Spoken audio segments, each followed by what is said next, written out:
এই রাজু, আর কত এভাবে বৈশা বৈশা ঝিমাবা? আজকে কিন্তু ভিজিটর আইতেছে, তোমার খবর আছে বইলা দিলাম। ভিজিটর আবার কারা? তোমার কি মাথা ঠিক আছে নাকি গেছে? তোমার মামা, সেই যে শহর থেকে আসতেছে, মতি মামা। ভাবতেছি এইবার মামারে বইলা তোমাকে একটা চাকরি পাইয়ে দিব। চাকরি? হায় হায়, আমি তো এখনো সিবিএ বানাইতে বসি নাই। সিভি মানে কি জানোস? জানি, তোমার মতো বেকারের জীবন কাহিনী এক পাতা জুড়ে লেখা যায়।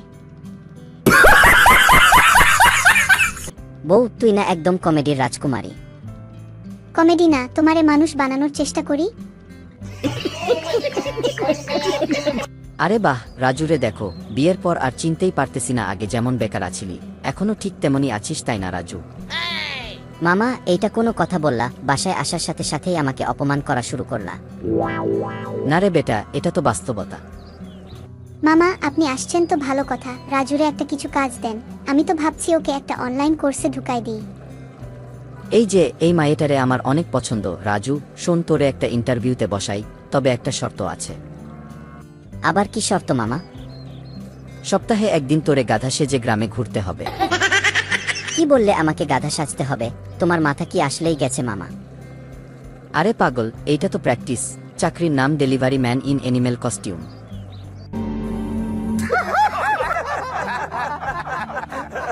একেবারে মানাইবে মামা, আপনি এটাই ফাইনাল করেন।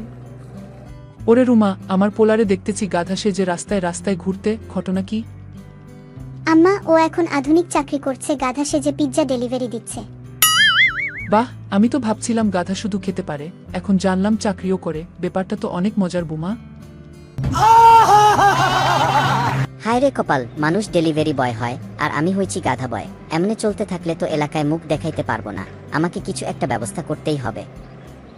জানিস, আজকে এক লোক আমাকে 100 টাকা টিপস দিচ্ছে। বাহ, তাহলে গাধা হলেও লাভের মুখ দেখতেছ। হ্যাঁ, ভাবতেছি এই গাধা কস্টিউমেই সারা জীবন কাইটা দিব, কি বলো? ঠিক আছে, এরপর তোমার বাচ্চার নাম রাখবো খুরুচে গাধা। রাজু, তোর প্রমোশন হয়েছে, এখন তুই সিনিয়র গাধা ম্যানেজার। মানে এখন আমি গাধার বস? একদম, তোকে এখন আর গাধা সেজে ঘুরতে হবে না, তুই এখন নতুন গাধা নিয়োগ দিবি। বউ, আমি এখন বস?